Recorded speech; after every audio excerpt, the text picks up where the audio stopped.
दोस्तों, इंसान जो भी कर्म करता है उसका फल उसे अवश्य मिलता है।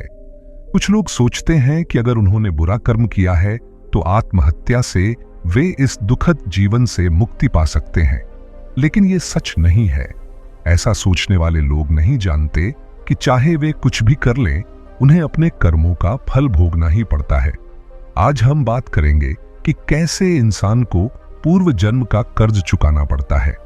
क्या आप जानते हैं कि कर्मों के चक्र में हर जीवन महत्वपूर्ण होता है? एक अच्छे या बुरे कर्म का फल सिर्फ इस जन्म तक सीमित नहीं है, यह अगली पीढ़ियों पर भी असर डालता है। इसलिए आत्महत्या एक समाधान नहीं है। असल में यह तो एक और बुरे कर्म का हिस्सा है। जीवन में मुश्किलें आती हैं, लेकिन इनसे लड़ना ही असली साहस है। आइए हम इस जीवन को एक नए नजरिए से देखें और अपने कर्मों को सही दिशा में लगाएं। नमस्ते दोस्तों, इंस्पायर एजुकेट चैनल पर आपका स्वागत है। आज हम गहराई में जाएंगे और जानेंगे कि कैसे हम अपने कर्मों को सही कर सकते हैं और अपने पूर्व जन्म के कर्ज से मुक्ति पा सकते हैं। एक राजा बड़ा धर्मात्मा, न्यायकारी और भगवान का भक्त था। उसने ठाकुर जी का मंदिर बनवाया और एक ब्राह्मण को उसका पुजारी नियुक्त किया। वह ब्राह्मण बड़ा सदाचारी, संतोषी और धर्मात्मा था। उसे राजा से कभी कोई याचना नहीं करनी पड़ी और राजा भी उसके स्वभाव पर प्रसन्न रहता था। ब्राह्मण को राजा के मंदिर में पूजा करते हुए 20 वर्ष हो गए। उसने कभी भी राजा से किसी प्रकार का प्रश्न नहीं किया। एक दिन राजा के यहाँ एक पुत्र पैदा हुआ। राजा ने उसे पढ़ाकर विद्वान बनाया और बड़ा होने पर उसकी शादी एक सुंदर राजकन्या से करा दी। शादी के दिन जब राजकुमारी को राजमहल में लाया गया, उस रात उसे नींद नहीं आई। इधर उधर घूमते हुए उसने अपने पति के पलंग के पास हीरे जवाहरात जड़ित एक तलवार देखी। जब राजकुमारी ने उस तलवार को म्यान से बाहर निकाला तो उसकी तीक्ष्ण धार और चमक देखकर वह भयभीत हो गई। भय के मारे वह तलवार उसके हाथ से गिर गई और राजकुमार की गर्दन पर लग गई। राजकुमार का सिर कट गया और वह मर गया। राजकुमारी पति की मृत्यु पर शोक करने लगी और परमेश्वर से प्रार्थना की कि हे प्रभु, मुझसे यह पाप कैसे हो गया? मैं यह नहीं चाहती थी। आप तो जानते हैं, परंतु मैं सभा में सत्य नहीं कहूंगी, क्योंकि इससे मेरे माता पिता और सास ससुर को कलंक लगेगा। सुबह जब पुजारी कुएं पर स्नान करने आया, राजकुमारी ने उसे देखकर विलाप करना शुरू किया और कहा, मेरे पति को किसी ने मार दिया। लोग इकट्ठा हो गए और राजा भी आए। राजकुमारी ने कहा, मैं नहीं जानती कि किसने मारा, लेकिन उसे ठाकुर जी के मंदिर में जाते देखा था। राजा और सभी लोग ठाकुर जी के मंदिर में आए और ब्राह्मण को पूजा करते हुए देखा। उन्होंने उसे पकड़ लिया और पूछा, तूने राजकुमार को क्यों मारा? ब्राह्मण ने उत्तर दिया, मैंने राजकुमार को नहीं मारा। मैंने तो उनका राजमहल भी नहीं देखा है। इसमें भगवान साक्षी हैं। बिना देखे किसी पर अपराध का दोष लगाना ठीक नहीं। परंतु किसी ने उसकी बात नहीं सुनी। राजा के दिल में विचार आया कि यह ब्राह्मण निर्दोष है, लेकिन सबके कहने पर राजा ने ब्राह्मण से कहा, मैं तुम्हें प्राण दंड तो नहीं देता, लेकिन जिस हाथ से तुमने मेरे पुत्र को मारा है वह हाथ काटने का आदेश देता हूं। राजा ने उसका हाथ कटवा दिया। ब्राह्मण दुखी होकर उस देश को छोड़कर चला गया। उसने सोचा कि कोई विद्वान ज्योतिषी मिले तो वह बिना किसी अपराध हाथ कटने का कारण उससे पूछ सके। किसी ने बताया कि काशी में एक विद्वान ज्योतिषी रहते हैं। वह उनके घर पहुंचा, लेकिन ज्योतिषी बाहर गए थे। उसने उनकी पत्नी से पूछा, माताजी, आपके पति कहां गए हैं? उस स्त्री ने अपशब्द कहे। ब्राह्मण हैरान हुआ और मन ही मन सोचने लगा कि मैं तो अपना हाथ कटने का कारण पूछने आया था, पहले इनके हाल पूछूंगा। ज्योतिषी लौटे और घर में प्रवेश करते ही उनकी पत्नी ने उन्हें अपशब्द कहे। ज्योतिषी चुप रहे। फिर वे अपनी गद्दी पर बैठ गए।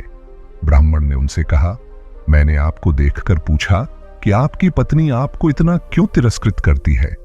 ज्योतिषी ने उत्तर दिया, यह मेरी पत्नी नहीं, मेरा कर्म है।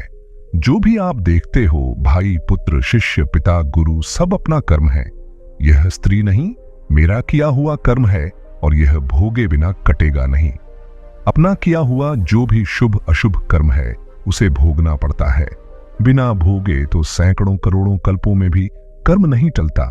इसलिए मैं अपने कर्म को खुशी से भोग रहा हूं और अपनी पत्नी को ताड़ना नहीं करता ताकि आगे इस कर्म का फल न भोगना पड़े। ब्राह्मण ने पूछा, महाराज आपने क्या कर्म किया था? ज्योतिषी ने कहा, पूर्व जन्म में मैं एक कौवा था और मेरी पत्नी गद्दी थी। मैंने इसकी पीठ पर चोट की थी और इसे दुख दिया था। अंत में मेरी दुष्टता के कारण यह जंगल में चली गई। वहां मैंने इसे फिर से दुख दिया। अंत में यह गंगा में कूद गई और मैं उसके साथ मर गया। गंगा के प्रभाव से यह ब्राह्मणी बनी और मैं ज्योतिषी। अब यह मेरी पत्नी है और मैं इसका तिरस्कार सहन कर रहा हूं। ज्योतिषी राजा ने आपका हाथ नहीं कटवाया, आपके कर्म ने ही आपका हाथ कटवाया है। किस प्रकार? पूर्व जन्म में आप एक तपस्वी थे और राजकन्या गौ थी तथा राजकुमार कसाई था। वह कसाई जब गौ को मारने लगा तब गौ बेचारी जान बचाकर आपके सामने से जंगल में भाग गई। पीछे से कसाई आया और आपसे पूछा कि इधर कोई गाय तो नहीं गया है, अब अपना प्रश्न पूछो। ब्राह्मण ने अपना सब समाचार सुनाया और पूछा, अधर्मी पापी राजा ने मुझ निरपराध का हाथ क्यों कटवाया? आपने प्रण कर रखा था कि झूठ नहीं बोलूंगा।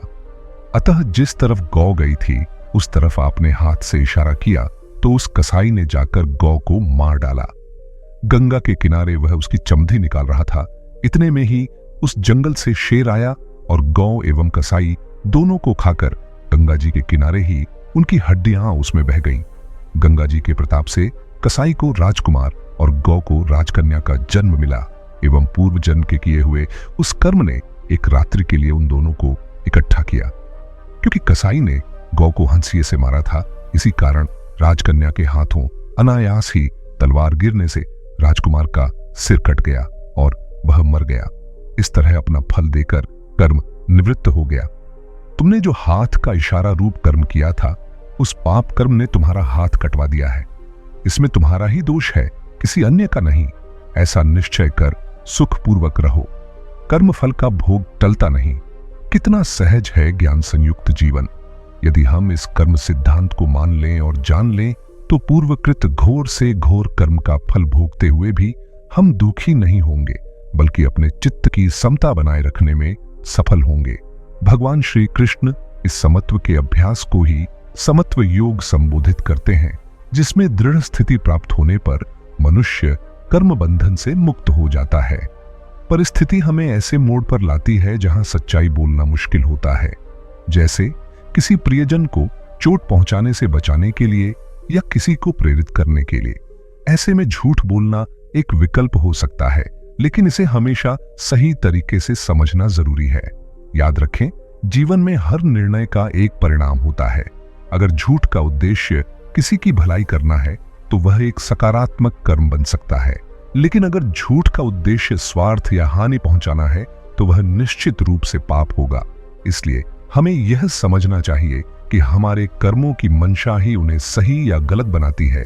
अपने दिल की आवाज सुने और हमेशा सकारात्मकता की ओर बढ़े।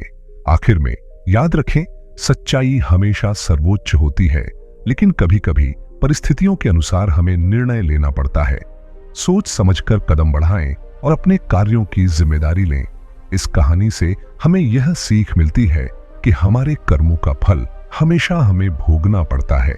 चाहे स्थिति कैसी भी हो, हमें अपने कार्यों के परिणामों का सामना करना ही होगा। इसलिए सही मार्ग पर चलना और धर्म का पालन करना ही सर्वोत्तम है।